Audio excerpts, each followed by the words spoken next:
नमस्कार। आइए सुनते हैं सुभद्रा कुमारी चौहान की लिखी कहानी देवदासी। सोकर उठते ही सुरेश की दृष्टि सामने वाले मकान पर पड़ी, जो महीनों से खाली पड़ा था।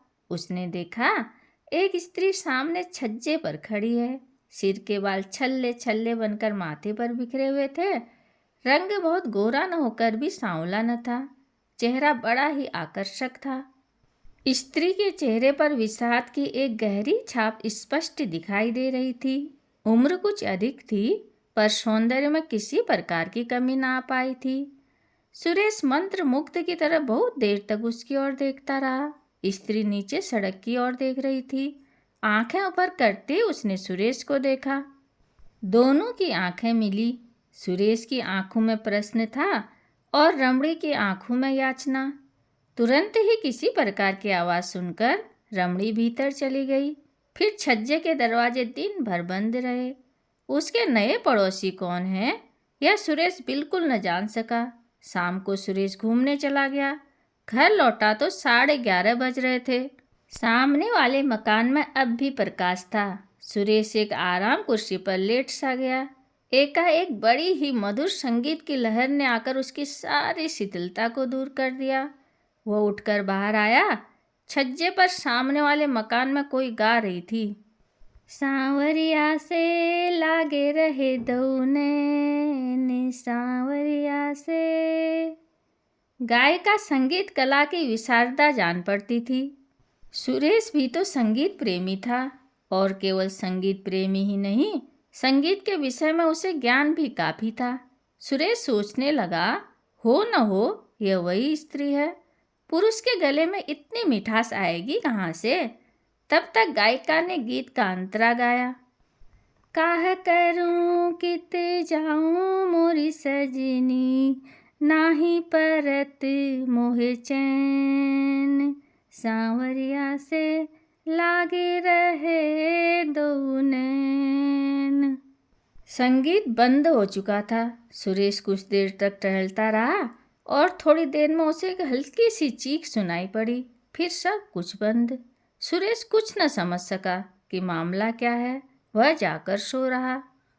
दूसरे दिन सवेरे सुरेश देर तक सोता रहा। जब वो सोकर उठा तब तक छज्जे के सब दरवाजे बंद हो चुके थे। दोपहर को सुरेश अपने कमरे में खड़ा था। एकाएक सामने वाले मकान की एक खिड़की का एक कांच निकल गया। सुरेश ने फिर उसी रमणी का मुंह देखा। इन दोनों के बीच काफी अंतर था। चेहरा भी बहुत साफ न दिखाई पड़ता था। रमणी बहुत देर तक सुरेश की ओर देखती रही।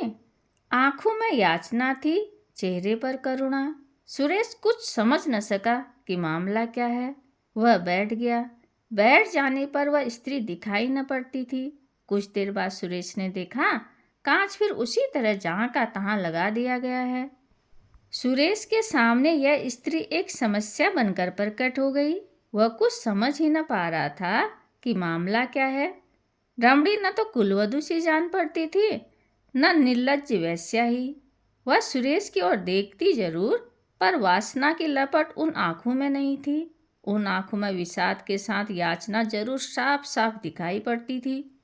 यह भी साफ साफ जान पड़ता था कि जैसे वह सुरेश से कुछ कहना चाहती हो, पर अवसर न मिलने के कारण न कह पाती हो। सारे दिन सुरेश इन्हीं गुत्थियों में उलझा रहा और शाम होते ही घूमने चला गया। सुरेश ने सोचा, दूसरों की चिंता में क्यों वह अपना समय खराब करे। उसने अपने जी को बहुत समझाना चाहा, किंतु पहेली के रूप में वह स्त्री बार बार उसके नेत्रों के सामने आ जाती थी। सुरेश बहुत रात गए घर लौटा। सोने की तैयारी कर रहा था कि सामने वाली छत पर उसे कुछ बातचीत सुनाई पड़ी। रात की नीरवता में सुरेश ने साफ साफ सुना, कोई कह रहा था, तो तुम सीता सती हो, बस यहीं या उस मंदिर में भी जहाँ हजारों को रिझाने के लिए तुम्हें नाचना और गाना पड़ता था। सीता सती न होकर भी मैं दुराचारणी नहीं हूँ, सुरेश ने सुना। स्वर रमणी का था। और आपकी बात मुझे किसी तरह भी मंजूर नहीं। यदि आपने मेरे ऊपर अपनी ताकत आजमाई तो मैं चिल्लाऊंगी। रमणी तेजी के साथ बाहर छज्जे पर निकल आई। अपनी छत पर खड़ा सुरेश बैठ गया। रमणी के साथ साथ उससे बातचीत करने वाला युवक भी बाहर आ गया। स्वर कुछ धीमा करके बोला, प्रतिमा, तुम्हें हम समझाते आ रहे हैं, तुम्हारे साथ किसी प्रकार का जुल्म नहीं करते। हम जानते हैं तुम कुलवधू नहीं हो। नाचने गाने का तुम्हारा पेशा है, एक नहीं अनेक पुरुषों से तुम्हारा संसर्ग रह चुका होगा। फिर हमारे साथ जिसे तुमने अपने मीठे और मधुर व्यवहारों से उन्मत्त बना दिया है, तुम्हारा व्यवहार ऐसा क्यों है?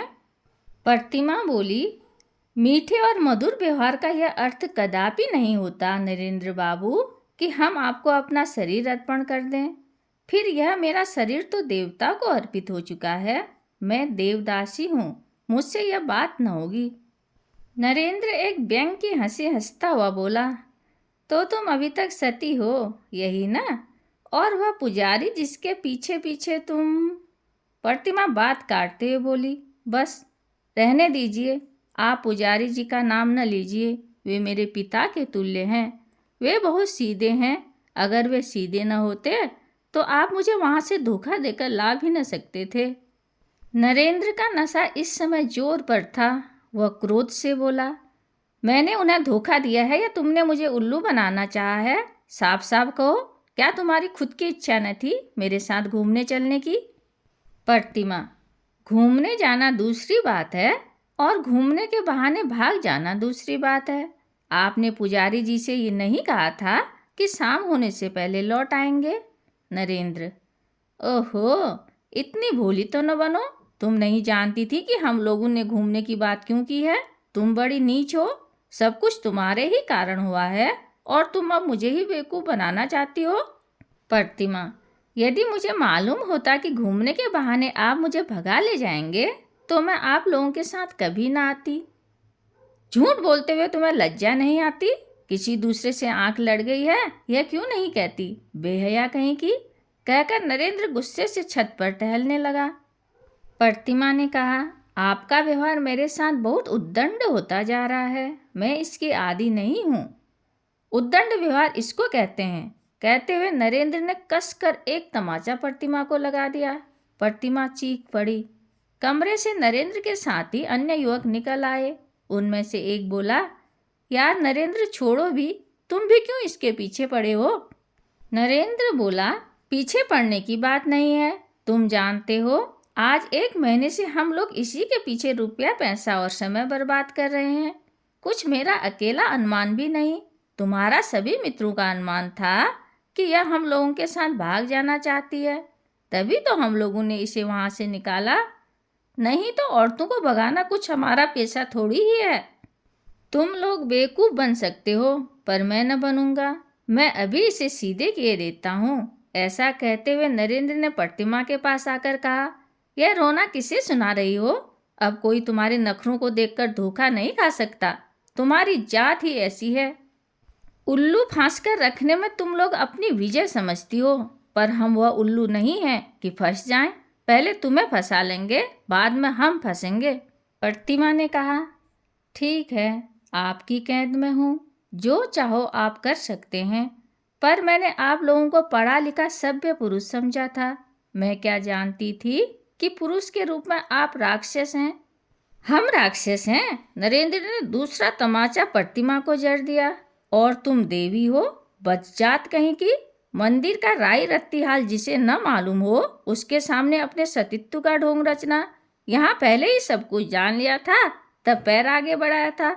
हमने कोई कच्ची गोलियां नहीं खेली है। अब सुरेश से न रहा गया, उठकर खड़ा हो गया। टार्च फेंकते उसने कहा, आप लोगों की बात करीब आधे घंटे से मैं सुन रहा हूँ। इतनी बातें सुनने के बाद इसी परिणाम पर पहुँचा हूँ कि आप लोगों ने इनको कैद कर रखा है। यह आपकी कोई नहीं, इसे आप भगा लाए हैं। नरेंद्र ने उसी क्रोध के स्वर में कहा, हमारे आपस के झगड़े में पड़ने वाले तुम कौन हो? सुरेश बोला, मैं एक मनुष्य हूँ जो मनुष्यता का बर्ताव करना चाहता है। यदि आप लोगों ने मेरे साथ दूसरी तरह का बर्ताव किया तो फिर मुझे पुलिस का आश्रय लेना पड़ेगा। मामला पुलिस तक गया। वे चारों व्यक्ति जमानत पर छोड़े गए। प्रतिमा को उसकी इच्छा अनुसार सुरेश के साथ छोड़ दिया गया। सुरेश उसे उसके मंदिर के पास पहुंचा देना चाहता था परंतु प्रतिमा उसी रात में बीमार हो गई और लगातार 1 महीने तक बीमार रही। बीमारी से अच्छे होने के बाद अस्पताल से लौटकर प्रतिमा सुरेश की अतिथि हुई। एक दिन सुरेश बोला, अब आपको मंदिर पहुंचाना पड़ेगा, किंतु आपने अब तक यह नहीं बताया कि आप इन लोगों के चंगुल में कैसे फंस गई। प्रतिमा बोली, गुजरात के देहाती इलाके में दुर्गा देवी का एक बड़ा प्राचीन मंदिर है। मंदिर से लगी हुई बहुत सी जायदाद है, जिसकी सालाना आमदनी 30,000 के करीब होती है। उसी मंदिर की मैं देवदासी हूँ। माता पिता ने मानता मानी थी कि यदि संतान होगी तो कन्या संतान देवता की भेंट चढ़ा देंगे। मैं उनकी दूसरी संतान हूँ। 5 वर्ष की आयु में वे मुझे मंदिर में छोड़ गए। मंदिर के बहुत से ट्रस्टी हैं और एक प्रधान पुजारी और कई पुजारी हैं। प्रधान पुजारी पढ़े लिखे विद्वान और बहुत नेक हैं। मंदिर की आमदनी से बहुत से छात्रों को छात्रवृत्ति मिलती है। बहुत से अनाथ और विधवाओं का पालन होता है। प्रधान पुजारी के कारण मंदिर में किसी प्रकार का अनाचार नहीं हो पाता। मेरे अतिरिक्त और भी देवदासियां हैं।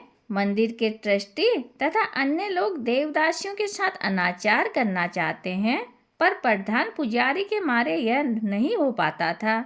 इसलिए ट्रस्टीगण पुजारी जी से असंतुष्ट हैं।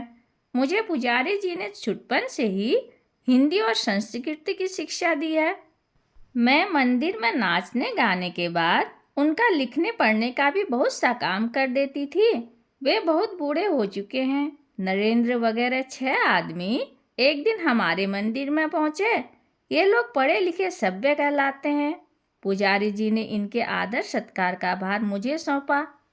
इसके बाद इन्होंने मंदिर में कुछ दिन ठहरना चाहा। आने जाने वालों के लिए ठहरने का प्रबंध वहाँ काफ़ी अच्छा है। इसके बाद ये लोग धोखा देकर मुझे ले आए। कई जगह ले गए। कहीं 1 दिन ठहरे, कहीं 2 दिन। सब जगह मुझसे यही कहते रहे कि पुजारी जी से पूछ लिया है, पर मुझे संदेह हो गया। यहाँ कई दिन से ठहरे हुए हैं। जो कांड हुआ वो आप सब जानते हैं। सुरेश बोला, पहले पत्र लिखकर पुजारी जी से मंदिर का हालचाल पूछ लूं, फिर तुम्हें ले चलूं। प्रतिमा को भी यह राय अच्छी लगी। सुरेश ने पत्र लिखा और कई दिन बाद उत्तर मिला। मंदिर की एक प्रधान देवदासी के अचानक गायब हो जाने से मंदिर में बड़ी गड़बड़ी मच गई है। ट्रस्टी लोगों ने प्रधान पुजारी को अलग कर दिया है। उसके स्थान पर जो प्रधान पुजारी नियुक्त हुआ है वह बड़ा अनाचारी है। अब मंदिर नहीं, अत्याचारियों का अड्डा हो रहा है। निवेदक। पत्र पढ़कर प्रतिमा ने कहा, अब मैं वहाँ जाकर क्या करूँगी? सुरेश ने कहा, फिर अब क्या करना चाहिए? हताश सी होकर प्रतिमा बोली, मैं क्या कहूँ, आप ही जानिए। सुरेश ने कहा, मेरा तो विचार है कि आप विवाह करके किसी भले आदमी की कुलवधू की तरह रहिए। प्रतिमा चौंक पड़ी। विवाह? मुझसे कौन विवाह करेगा? और फिर विवाह की मेरी उम्र भी तो नहीं रही। सुरेश ने प्रतिमा के जरा पास जाकर प्रेम, श्रद्धा और आदर के भाव से कहा, उम्र की बात मत कहो प्रतिमा। शेक्सपियर ने जिससे विवाह किया था उसकी उम्र उससे 9 साल अधिक थी। विवाह 2 आत्माओं का मिलन है और आत्मा कभी वृद्ध नहीं होती। मैं तुमसे विवाह कर सकता हूँ। प्रतिमा का चेहरा लज्जा से लाल हो रहा था। उसका मस्तक झुकते झुकते सुरेश के चरणों पर आ गिरा। कहानी सुनने के लिए धन्यवाद।